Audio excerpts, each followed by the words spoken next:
laba aabba wada dhalay iyo ubad walaala arrinkii cudurkan ka qaylisiyay caalamkii ee COVID-19 ayaa dadka Soomaaliyeed aanay dhagta u furaynin waanadii wacyiga la sheegayana aanay qaadanaynin. Hadda waxaanu eegaynaa barnaamijkan dadka guryaha jooga siday ku joogaan iyo noloshu inay iska bedeleen waxa loo yaqaan stay home. cudurkan wuxuu dilay abwaankii weynaa ee ahaa boqorka kabanka xudaydi ilaahay ha u naxariistay iyo dad badan oo Soomaali ah. haddaba waa maxay dadka guryaha jooga dhibaatada qabaan si cudurkan waxa qura laga hortagi karaana waxa weeyaan gurigaaga joog. وحدينا وأتمايا أولو وركع laba aabba wada dhalay iyo ubad walaala arrinkii yimaadana isla kaashanayo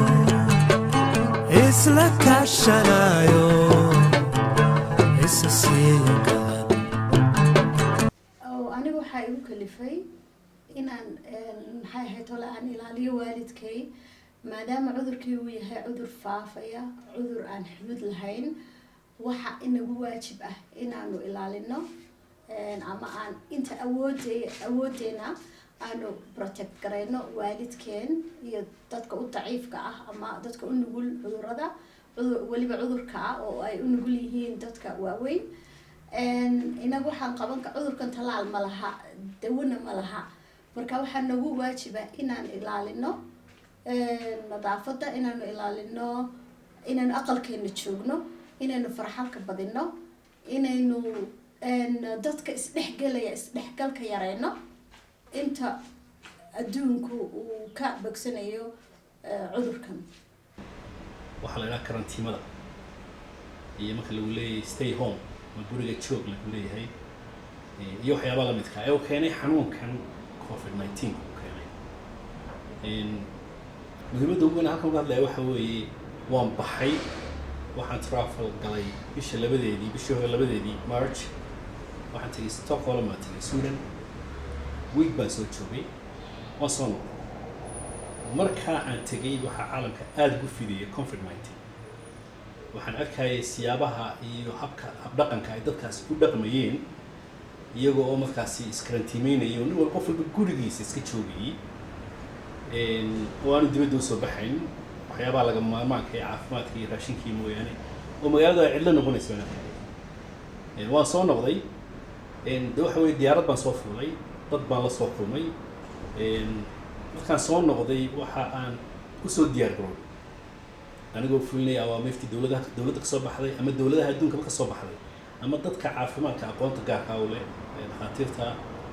waxa kale oo jira oo hadda jeer laga hadlaa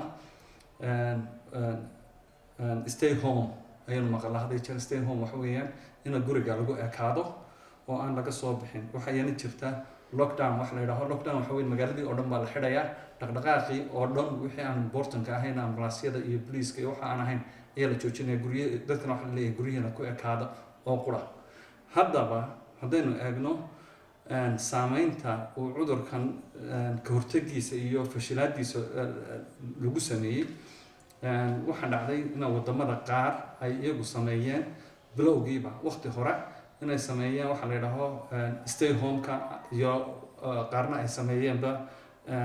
lockdown-ka oo kaleeto marka kuwaas hadii jeer waxa weeye kuwii ku guuleystay inay cudurkan soo yareeyaan saameynta uu ku leeyahay wadamadooda waxaa horta xakamaha keenay xanuunkan dunida aafeeyey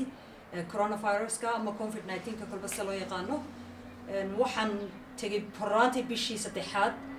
ayaan dalka ka baxay waxaan tegay wadamada Afrika 3 daloo ka mid ah Uganda, Kenya iyo Ethiopia 3 meelood markaan soo maray waxaan arkay in dunida isbedeshay dadkii khatar ku sugan yihiin wadamada kale ee Asia iyo America iyo Europe uu saameeyay dhimasho uu xanuunkani leeyahay taas oo khatarta ugu weyn markaan soo noqday waxaan soo noqday 23kii bishii 3aad waxaan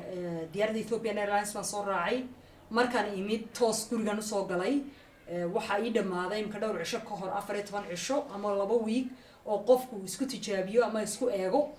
markuu meel ka yimaado uu meel kala tago in bal caafimaadkiisa wax kusoo kordhaanaya in kale tiibaan haddana sii wadaa weli oo waxaa dhacday haddana in xafiisyadii dalka gudihiisaba laga fasaxa dadkii oo la yidhaha guryaha kusoo shaqeeya intii shaqadooda u saamaxaysa inay guryaha ku shaqeeyaan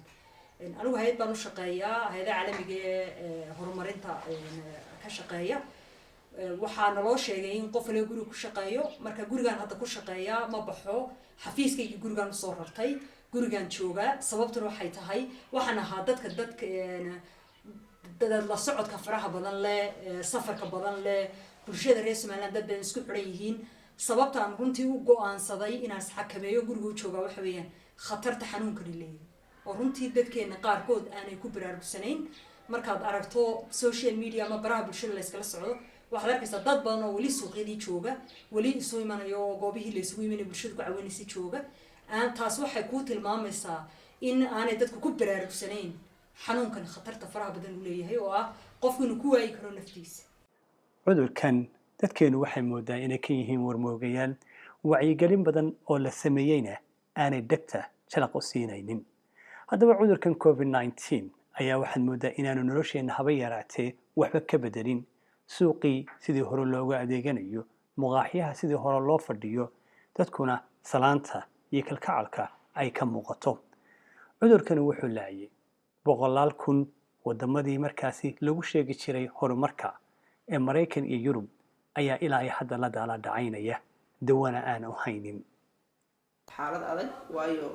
wadamada imika la tacaalaya ee dhibaatada ugu weyn haysata ee maanta dad badan kaga dhinteen kumaan kaga dhinteen waxa weeye wadamo ay ku tuhmayno inay haystaan qalabkii agabkii wax kasta lagu daweyn karo hadduu xanuun saameeyo ilaah wax daweeye taas ay tahay haddana covid-19 wuxuu noqday cudur la garanaynin siduu qofka uu u dilayo marka ugu horeysa waxaa leeyahay waxaa ugu khatarsan dadka waaweyn dhaafay adigu 65 70 iyo wixii ka sareeya iyo dadka leh cudur ama xanuun hadday tahay asma hadday tahay chronic disease waxaa la yidhahdo hadday tahay sokor macaan dhiigkar waxyaalo badan baa loo malinayay inay dadkaasi u halis tahay oo waxaa la islaa qofku hadduu qof dhalinyaro yahay ama hadduu caafimaadkiisu fiican yahay inuu ka badbaadiyo iminkana waxaa la arkay haddana even kuwii dadkii yaryaraa inay saameyn karto ay dhici kartaba inay u dhintaan si la ogay dhakhaatiir badan oo dadkii daweynayba oo isdifaacay is ilaalinayay hadday tahay ilaalintu way u dhinteen marka xanuunkani ma ka bixi karnaa hadduu maanta ku faafo qaaradda Afrika gaar ahaan waddankeena Soomaaliya waxaan anigu oran lahaa waxyaalaha aynu sameyn karno horta cudurku dawo ma laha wuxuu leeyahay in maaragtay laga hordego oo la is ilaaliyo mujtamaca la wacyi geliyo la qaato go'aamo adag oo waliba ka timaado xagga dawladda in dadkii hagaan oo ilaaliyaan si marka inaga Soomaaliland maxaa u yaala maxay qabsan kartaa anigu maadaama caafimaadka ku jiro ka shaqeeyo pharmaceutical waxaan ogahay inaynan agab haysanin maanta dadkii lagu caawin karo oxygen badan baa loo baahan yahay respiratory system baa loo baahan yahay wax intaa la eego haddii ilaahay noo keenay dadkii usoo dhacaan xanuunkii ku badbaadin karnaa ma hayno maanta tayna loo ka baahan yahay waxa weeye inaynu dadkii wacyigelin ku nidhaahno iska ilaaliya qof walbooba taada ilaali ta kalena saad badbaadisid runtii waxa weeyaan go-aankan aan gaadhay aqalka inaan joogo waxa uu saameynayaa dhammaan bixidda socializingkii ama dhexgalka ama dadkii qaraabo salaamkii waan joojiyey asxaabtii aan dhexgalay waan joojiyey wixii shaqo ah oo dhanna waan istaajiyey waxay noqotay inaan aqalka fadhiyo waxaan u baxaa keliya markaan doonayo wixii adeeg oo loo baahdo ayaan suuqa tagaa iyadoo aan ilaalinayo gacmahana aan sii xidhanayo gloves afkana aan ku maradayda aan aada ugu xidhanaya ama haddaan haysto maskna aan isticmaalaya haddii kalena aan maradayda ku daboolaya markaan aqalka kusoo noqdona aan si aad ah 20 daqiiqadood aan saabuun ku farxalanayo kabaha iyo wixii dharan suuqa la tegayna aan iskaga soo bedelayo albaabka markaas ayaan soo aqalkii iyo hooyadii aabba usoo galaa. xanuunkani muu saameyn xagga caafimaadkase wuxuu saameeyey xagga dhaqaalaha caalamka oo dhan. hadda magaalada Hargeysa dowladdu waxay fartay in dhammaanba la xidho iskuulladaasoo markaasi ay dad badan ka shaqaysan jireen, ha noqoto kuwa macallimiinta ah ama ha noqdeen hooyooyinka ku hor iibiya quraaca iyo saambuuska hortooda. waxaa kaloo markaasi uu saameeyey meelihii goobihii shaqooyinka ee sida meelaha lagu wada shaqeeyo ee co-working space-ka loo yaqaano ama qaybaha shaqada wadaagga dadku ay leeyihiin, kaasi oo markaasi keenay in guryo badan oo subaxdii loo kala lehi jirayna kuuligii iyo wastaadkii ay shaqo waayaan. cudurkan waxa qura ee markaasi lagaga badbaadi karaana siday dhakhaatiirtu sheegeen uu yahay iyadoo socodka yareeya, adoo guriga jooga iyo adoo markastaba ka adeegta noloshaada inta kugu dhow. halkan aynu joognaa waa 18kg primary oo maanta bilaa ardaya iskuulkii oo xidhan ayaanu joognaa maanta. in arday intee leeg baa dhigan jirtay xilligan oo kale caankii ahaan jirtay? xilligan oo kale waxaa probably waqtiyada ay tahay biyida ama break time-ka la galo ardaydu waxaa meeshan way buuxu jirtay, cafeteria-du buuxday, noise-ku aad buu u sarreeyay ama qaylada ardaydu waqtigaas aad iyo aad baanu biisi u ahaan jirnay. maxaad markaa ku bedesheen casharadii iyo wixii? wallahi imika casharadii waxaanu ku bedelay waanu horta joognaa annaga shaqadii hore tanaaba nagaga badanba online baanu imika ku bedelay oo aanu ku dhignay aanu ku tabinaa ardayduna weli halkii unbay ka wadaan casharada. Okay, stay home ama guriga dadku ku shaqaysanayaan anaga ganacsigayga xoog buu saameynaya waayo waxaan ka shaqaynaynaa wax kale maaha waa in inta dadkii la isku keeno ay meeshii ku shaqaystaan. laakiin haddana muhiimadda ka muhiimsan ee u baahan in laga fikiro waxa weeyaan dadku inay gurigoodii qofku uu ku shaqaysto waan dhiirigelinaynaa. qofkii ka maarmi waaya na waxaan u kala samaynaynaa waqtigii ayaan u yaraynaynaa, dadkiina sidii hore waan ka yaraynaynaa, dad cusub oo kale oo meel kale ka yimidna dee ma qaadanayno. marka waxa weeyaan waa tallaabo dee dhibkeeda leh laakiin haddana muhiima, iyadoo weliba aan ku dara ay tahay dadku inaanay sii sasin oo aan la baqanin, haddana muhiima wixii la qaban karo in la qabto adigoon baqanaynin oo khaayraynin oo shaki midhan noqonaynin, adigoo si mas-uuliyada u diyaargarooba inaad ka fikirto sidii aad naftaada uga badbaadin lahayd dadka kalena uga badbaadin lahayd. wadamadu imika aad saameeyay xanuunkani waxaa lagu leeyahay qof walba gurigaaga ku eko waxa ugu muhiimsan aad u baxayso inay haataan cunto ama dhakhtar, haddii kalena gurigaaga joog waayo de haddaad adigu is ilaaliso gurigaaga joogtid ama waad ka badbaadaysaa xanuunkii oo ku gaari maayo ama qof kale badbaadinaysaa. marka waxaa la doonayaa inuu qof walba gurigiisa ku ekaado sidii uu dadka kalena u badbaadiyo tiisana u badbaadiyo. wax sahlan wax la dhagashado Hargeysa iyo Somaliland waxaan haystaa ama waxaan arkayaa aad loo dhaysan habeen dhaweyd suuqan maray anigoo lagu xireen inkii dibadda u soo baxay waxaan arkay makhaayad waqtiyo sida garbaal la soo haysto kuraasada lagu wada fadhiyo oo afka la soo wada dhaweynayo wan casuuminaa baalkii inaga casuuminaa inaga comfortkii soo casuuminaa waxaa loo baahan yahay inaynu iskarantiimino in distance isu jirsano in salaanta gacanta la joojiyo in hadii jeer gacmaha aad faraxato oo aad nadiifiso gurigu inaanu ina cunaynin. dadka qaar way diiqadoodaan haddii lagu dhaha guriga joog, dadka qaar waxay dhahaan gurigu waa xabsi. gurigu xabsi maaha, waxa weeyaan waxaan u arkay inay tahay xalka keliya ilaahay baa xal haya ee yarayn kara khatarta uu leeyahay xanuunka. intan dee Soomaalida hore uga maamahdo caduu dhowdhowdu ma dhaadhacsanay iyo libaaxnimaan weyn baa lax ka ritay waxaan Somaliland intan ka arkay uma haystaanba inuu wax yeeli karo oo sidii like marka teenager tahay oo kale tahay it's oran karayso badaba shafkaad ku qaadan karaysaa oo kale waxba badda ku yeelmayso sidii oo kale moodaa in waddanku taagan yahay oo aanay yaqiinsanayn inuu xanuunkan dilaayahay.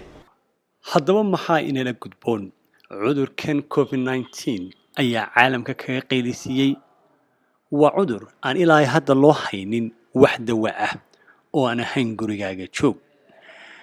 waa muhiim inaynu qaadanaa talooyinka ka soo baxaysa dhakhaatiirta. waa muhiim inaynu qaadano talooyinka ka soo baxaysa wadamada aynu joogno meel kastoo aynu caalamka ka joogno. inaynu wax dhagaysanaa